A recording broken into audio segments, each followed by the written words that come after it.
Hi, this is Miss K. In today's video, I'll show you how to remove the background in CapCut using your Android device. To get started, open the CapCut app and create a new project. Select the video or photo you want to edit, then tap Add to import it into the timeline. Next, tap the video or photo clip on the timeline to open the editing tools.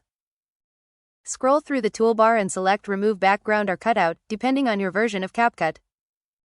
Then, choose Auto Removal to let CapCut automatically detect and remove the background. If available, you can also use the Customize option to manually erase or restore parts of the background for a more accurate result. Once you're satisfied with the edit, you can add a new background, image, or video behind your subject. Preview the project to make sure everything looks good, then tap Export to save your edited video.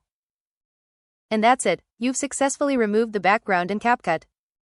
Happy watching! Don't forget to like, share, and subscribe for more helpful tutorials.